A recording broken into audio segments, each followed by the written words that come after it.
This video demonstrates the step-by-step procedure to perform peritoneal dialysis in a pediatric patient, a life-saving intervention in cases of acute kidney injury where hemodialysis is not feasible or readily available. With the help of this diagram, we can have an overview of the peritoneal dialysis procedure and circuit. Let's assume this is our patient. These are our dialysis solutions. The one in green is our Y tube, which indeed is double Y tube because it has two limbs on one end and two limbs on the other end. The limbs on one end are connected to our dialysis solution. They have their separate controls and one control in common too. On the other end, there is an in tube and there is an out tube. The in one is connected to our catheter and it goes inside the peritoneum. It is connected to the catheter with the help of a connector. The out tube goes to the urine bag. Once we have established our peritoneal dialysis setup, the fluid comes from the dialysis solution. It goes inside the peritoneum, performs the dialysis, and then it comes out to the urine bag. So our circuit will go like this. To take a start, let's get familiarized with the apparatus and PD catheter first. Let's look at the different components of PD catheter kit. ये जो है हमारा ट्रोकार है, ठीक है। ये इसकी एक बीड है, ये बीड इस पर स्लाइड हो जाती है। इस ट्रोकार के अंदर ये इसकी कैप है, ये इसका मेटालिक वो है कंपोनेंट है, और ये इसका कैथेटर है। मतलब ये ट्रोकार जो है इसके ऊपर ये कैथेटर चढ़ा होगा। इसके कैथेटर के जो है आगे ये होल्स हैं, इनके ज़रिए एक्सचेंज होनी है, इनके ज़रिए जो है फ्लूइड आना है। और ये ब्लेड है हमारे पास लिख देने के लिए, अगर ज़रूरत पड़ती है लिख हम देते होते हैं इससे। और ये जो है ना, ये है बेसिकली आपका कनेक्टर जो आपने कनेक्ट करना है उसके साथ। Next, let's look at the Y tubing है। ये हैं वाई ट्यूबिंग। इसके जो दो ये चीज़ें हैं, ये बेसिकली ऊपर ड्रिप सेट्स जो हैं वो हमने मंगवाए हैं अभी, ये उनके साथ लगती हैं, ठीक है। ये दोनों से जो फ़्लो है वो आगे एक ही जगह पे जा रहा है, ठीक है। वाई की जिस तरह लेम्ब होता है नीचे वाला लेम्ब, एक जगह जाके फ़्लो। यहाँ ऊपर भी कंट्रोलर्स हैं, यहाँ से भी आप कंट्रोल कर सकते हैं कि आपने एक चलाना है, दो चलाने हैं। यहाँ भी एक कंट्रोलर है, इन दोनों को कंट्रोल कर रहा है। उसके बाद फिर आगे ये दो सेट्स में वो हो जाता है, अलग हो जाता है। एक में आपने लगाना है बैग की पहचान ये है कि उसके साथ ये लगा होगा, जिस तरह आपका जो यूरिन बैग होता है, तो बैग वाला एरिया ये है। इसका भी कंट्रोल है एक, ताकि आप आउट कर सकें। और इसका भी कंट्रोल है, ये लगता है इसके साथ, ये इस जगह के साथ लगता है, इसमें फिक्स हो जाता है। मैं बना के दिखा देता हूँ ताकि आप लोगों को, ये इसके अंदर फिक्स हो जाता है, ठीक हो गया। तो बेसिकली ये हमारा इन है, ये आउट है। आपने जब करना है बेड के ऊपर पेशेंट के रखेंगे, तो इसे जब हम प्रिपेयर करेंगे, सिस्टर्स आमतौर पे प्रिपेयर करती होती हैं, तो इसे इस तरह सर्कल करके, इसके अंदर कोई किंग्स ना हो, आप इसे स्टिकिंग के साथ बेड के ऊपर या जो भी आपका वो है मीडियम, उसके ऊपर आप पेस्ट कर देंगे। उसके ऊपर लिख देंगे ये इन है, और इसके ऊपर लिख देंगे आउट, ठीक है। Let's look at the Y tubing set up on the patient's bed. This is our in tube, which will be connected to the connector, which connects it to the PD catheter and goes inside the peritoneum. We have kept the controller outside of the sticking so we can easily control it. This is our outside, which will be connected to the urine bag. We have kept the urine bag under the bed. Here again we have kept the controller outside of the sticking so we can easily control our out.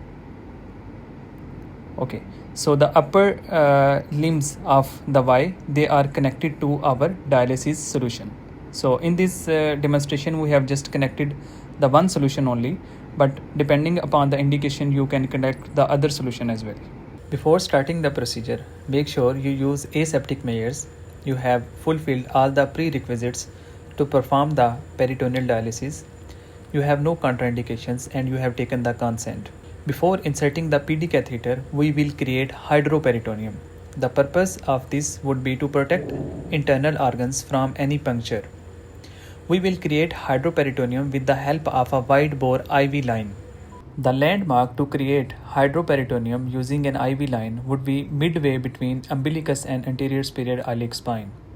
The same landmark would be point of insertion of our PD catheter too. Umbilicus, point, ये उसकी iliac spine, जी इसका mid point approximately यहाँ बनता है ना। जी अब वैसे तो आइडली हम लोगों को पहले वो मार्क कर देना चाहिए, लेकिन ये कि आप इसकी सिरिंज जो है ना, इसकी कैप उतारें, कैप से ना यहाँ गोल निशान बना दें, मिड पॉइंट जो आपको लग रहा है। हाँ ठीक है। Next, we are applying local anesthetic to the point of insertion. We have filled lignocaine in a 5 cc, inserted it at the point of insertion, made sure there is no blood on suction bag, and then applied this anesthetic all around the point of insertion. After that, using a wide bore IV cannula, we are going inside the peritoneum to create a hydroperitoneum. We will insert the cannula at a 90 angle until we get a giveaway filling. आपने rupture कर ली है, break कर ली है, तो card निकाल लें ताकि further injury ना हो। ठीक है, इसे हम अटैच करके आप वहीं रख दीजिएगा ताकि अगर हमें इसे दोबारा रीइंसर्ट करना पड़े ना, इसी जगह से पकड़िएगा जो येलो देगा। After inserting the cannula, we connected the in tube directly to the cannula and let the fluid come inside the peritoneal cavity to create a 200 ml of hydroperitoneum. After creating hydroperitoneum, we took the cannula out. Now it is time to insert the PD catheter, but before that we'll connect the connector to the in tube and flush some fluid to take the air out. Another important consideration while inserting the PD catheter is to know how much to proceed it inside the peritoneum. To know that, you have to measure from point of insertion to the anterior superior iliac spine of the opposite side. This measurement gives you a rough estimation of how much you can advance your PD catheter. You have to set your bead accordingly. इसके अंदर जो है ना हमने measurement करनी है कि हमने कहाँ तक जो है ना कैथेटर को करना है, रखना है। उसका तरीक़ाकार ये होता है कि आपका पॉइंट ऑफ इंसर्शन और अपोजिट जो आइलिक फोसा है, पॉइंट ऑफ इंसर्शन और अपोजिट आइलिक फोसा, वहाँ तक आपने मेजर करना है डायगोनल। आपका जो पॉइंट ऑफ इंसर्शन है ना, उसके ऊपर आपने बीड सेट करनी है। अब फ़र्ज़ किया ये अपोजिट आइलिक फोसा ये है और मेरा पॉइंट ऑफ इंसर्शन ये जहाँ रेड ये डॉट लगा हुआ है, तो इस बीड को मैं यहाँ एडजस्ट कर दूँगा, यहाँ फिक्स कर दूँगा। इसका मतलब है कि इधर तक वाला कैथेटर अंदर जा सकता है और हमने अंदर रखने की कोशिश करनी है। ठीक है, और बीड को अप्रॉक्सीमेटली हिल भी जाती है बीड, तो आप ये देख लें कि यहाँ जो मार्किंग लगी है 13 की, उस 13 से तकरीबन कोई 2 सेंटीमीटर आगे है, लाइकली 11 के ऊपर है। तो आपकी बीड आपको पता इस मार्किंग से ही पता हो कि 11 पे आपकी बीड है। तो ये आपका रेडी हो गया।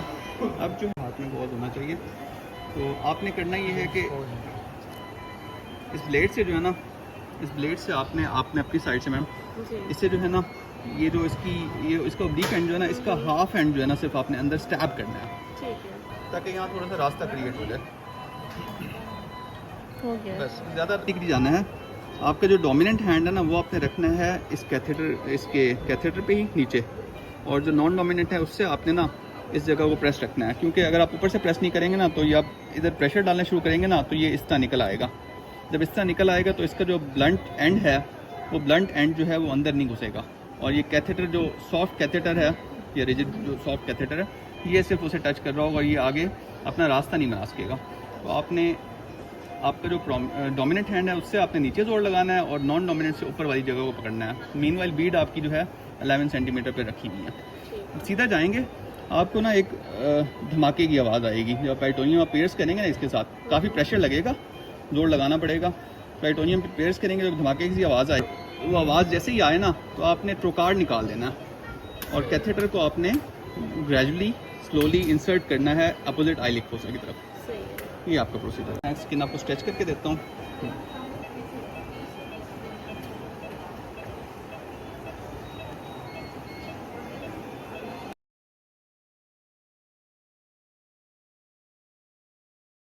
वो फ्लूइड विजिटर्स को प्रोटेक्ट कर रहा है। 90 डिग्री जोर लगाएं, करें एक कंसिस्टेंट। बस ये आपको आई है, फीलिंग आई है, बाहर निकाल लें। आई है ना फीलिंग, आवाज़ आई है?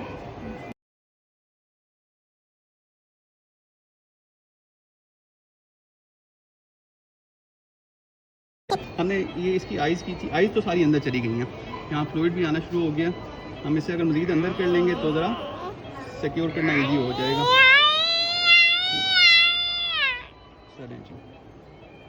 बीट को आगे कर देंगे, अब इसे आप वहाँ वापस रख दें। ये चीज़ सुन लें, इसे नोट कर लें, ये चीज़ सबसे ज़्यादा अहम है। इसे नहीं फेंकना, नहीं फेंकना, नहीं फेंकना, 3 दफ़ा कह रहा हूँ। क्यों? आपका ये कैथेटर बंद हो जाता है, अंदर से जो है क्लॉग हो जाते हैं, फाइब्रिन क्लॉट्स बन जाते हैं। आपको ये ड्यूरिंग बाद में प्रोसीजर के दौरान 4-5 दिनों में अंदर करके इसके इसे ओपन करके अंदर करके उसे खोलना पड़ता है। कर सकते हो। तो ये आपका बड़ा इंपॉर्टेंट कंपोनेंट है। इसे आपने वापस इसी में रख के आपने हवाले कर देना है अटेंडेंस के। After inserting the PD catheter, we will first open the out valve to let the fluid out which we had inserted inside the peritoneal cavity to create hydroperitoneum. This way, we would also know either our PD catheter and circuit is working or not. If your fluid is not coming out, then you can check and manipulate at the various joint points to see where the problem actually is. नहीं चल रहा। अब इसमें आपने करना ये है कि आपने देखना है कि प्रॉब्लम कहाँ है। प्रॉब्लम कहाँ है देखने के लिए आप सबसे पहले इसे डिटैच करेंगे। ये देख लें, यहाँ आपने डिटैच किया, इसका क्या मतलब है? प्रॉब्लम यहीं पे है कि प्रॉब्लम यहीं पे है। ठीक है, उसे आप दोबारा अटैच करें। खासकर तो एयर का भी प्रॉब्लम होता है उस जगह पे आगे। अब आप इस कैथेटर को थोड़ा सा पीछे खींचें। आपको फिर मैनिपुलेट करना पड़ता है इस कैथेटर को। When your PD catheter gets fluent and you are confident that your circuit is working, you can secure the PD catheter. You can secure it just like any line we put inside the body, like a chest tube, and then you can apply dressing on it, which you have to change frequently. You can use the Pac-Man style of dressing. Once you have secured your PD line, you can proceed to maintenance PD, but before that you have to perform the rapid cycles, which will be explained in the PD prescription. Now let's look at the PD prescription. PD fluid कौन सा होगा हमारा जो हमने use करना है। अब PD fluid use करने के लिए आपने देखना है बच्चे की कंडीशन। अगर तो हाइपोटेंसिव है तो आप पेरी हाइपर यूज़ नहीं करेंगे। पेरी हाइपर फ्लूइड को एक्स्ट्रा ड्रेन करता है और उसका एक और साइड इफेक्ट होता है, हाइपर ग्लाइसीमिया करता है। बच्चा हाइपर ग्लाइसीमिक ऑलरेडी हो, डायबिटिक है या फिर जो है हाइपोटेंसिव है, तो पेरी हाइपर यूज़ ना करें। This is euvolemic sort of, hypertensive नहीं है, यूवोलिमिक है। तो हम पेरी हाइपर और पेरी आइसो को ऑल्टरनेट करते रहेंगे। तो आपने ये वेरी करता है आपका हर उसके साथ, पेशेंट के साथ, peri iso alternating with peri hyper. मतलब एक साइकिल जो है आपका पेरी आइसो का होगा, एक पेरी हाइपर का होगा। ठीक हो गया। अब आप पीडी फ्लूइड के बाद आप रखेंगे कि आपका जो है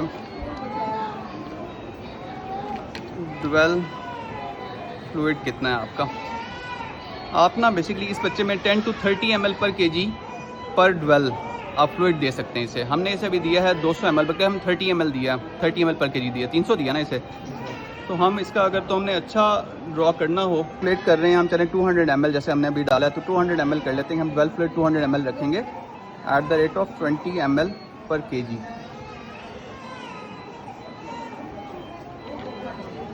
रैपिड साइकिल्स दूसरा हमारा निकल रहा है, ठीक है। जब तीसरा होगा तीसरे को क्रॉस कर देंगे। इन टाइम आपने जो 200 ml है ना, सपोज आप 10 मिनट में इन करते हैं, ऑल दो रैपिडली हो गया, 5 मिनट में हो गया, लेकिन आप अप्रॉक्सीमेट टाइम 10 मिनट रख लें। फिर आपने रखना है ड्वेल टाइम। ये है पहले रैपिड साइकिल और ये है मेंटेनेंस पीडी। इसमें ड्वेल टाइम आपने रखना है, फर्स्ट किया टू स्टार्ट विद, इसमें हम 30 मिनट कर देते हैं और आउट टाइम जो है ना वो हम कर देते हैं 20 मिनट। अब जो पूरा साइकिल है ना वो आप 60 मिनट से लेकर 90 मिनट का बना सकते हैं, डिपेंडिंग अपॉन कि आपको चाहिए क्या। अब हमें जो है ना, अगर तो इसका बहुत ज़्यादा पफ़ी होता, बहुत ज़्यादा एडिमेटस होता, तो हम इसका ड्वेल टाइम कम रखते, क्योंकि कम टाइम में अगर आपने प्रिंसिपल पढ़ा हो पीडी का, तो उसमें कम टाइम जब होता है ना तो उसके अंदर फ्लूइड की एक्सचेंज ज़्यादा होती है, लेकिन यूरिया कर्टेन अगर ड्रेन हो तो उनकी एक्सचेंज जो है वो बाद में होती है। अब जो इसका एडिमा है तो वो थोड़ा सा, ये एडिमा भी कुछ ना कुछ 30 मिनट्स में सेटल हो जाएगा और एक्सचेंज भी हो जाएगी, यूरिया कर्टेन भी इसका बेहतर हो जाएगा। तो हमने ये इनिशियल रखा है इसे, लेकिन हम बच्चे की लैब्स के हिसाब से, उसके बीपी के हिसाब से इसे चेंज कर सकते हैं। बीपी बढ़ रहा हो तो क्या करेंगे, कहाँ चेंज करेंगे हम? बीपी बढ़ रहा हो बच्चे का, अगर वेल टाइम कम कर देंगे, वेल टाइम कम कर देंगे। आमतौर पर बच्चे में बीपी बढ़ता है, फ्लूइड ओवरलोड खींचनी है उसके हिसाब से कि जो आपकी कंडीशन होती है बच्चे की। और उसके बाद ये तो आपका खैर एक प्लान हो गया। आगे आप एडवाइस करते होते हैं। आपने एक तो खैर मॉनिटर वाइटल्स, और एक रूटीन की चीज़ है, और इसकी जो है ना चार्टिंग करते हैं आपके कितना फ्लूइड, जो है ना फ्लूइड चार्टिंग, उसका एक फ्लूइड चार्ट ये बना हुआ है, मैंने इसमें प्रेजेंटेशन भी शेयर किया हुआ है। तो वो जिसकी भी जिम्मेदारी मैडम आप लगाएंगी तो वो फिर मेंटेन करेगा फ्लूइड चार्टिंग। उसके अंदर इन आउट एक्सेस वो सब कुछ लिखा हुआ है। अगर जो फ्लूइड अंदर रह जाता है वो हमारा क्या होता है, एक्सेस होता है।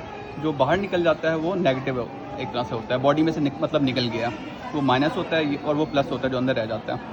अच्छा, फ्लूइड चार्टिंग करेंगे। और साथ तीसरा ये कि ना 12 आवर्ली सीरम केमिस्ट्री, जो चीज़ें इसकी डिस्टर्ब हैं, मतलब इलेक्ट्रोलाइट्स वगैरह इसकी डिस्टर्ब हैं, अगर RFT डिस्टर्ब हैं तो वो आप रिपीट करवाएंगे। 12 hourly serum chemistry for first 24 hours,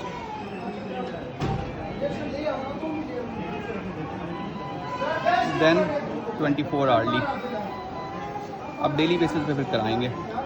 और ड्यूरेशन जो है ना, depending upon response, international studies कहती हैं, इंटरनेशनली रिकमेंडेड है 3 डेज से ज़्यादा एक्यूट PD को ना रखें। चिल्ड्रन हॉस्पिटल में हम लोगों का एक्सपीरियंस था कि हम लोग 5 दिन तक वहाँ PD करते थे। डेली या ऑल्टरनेट डे पे, डेली कर सकते हो तो अच्छी बात, ऑल्टरनेट डे PD फ्लूइड और RE एंड CS। इसका क्या फ़ायदा है,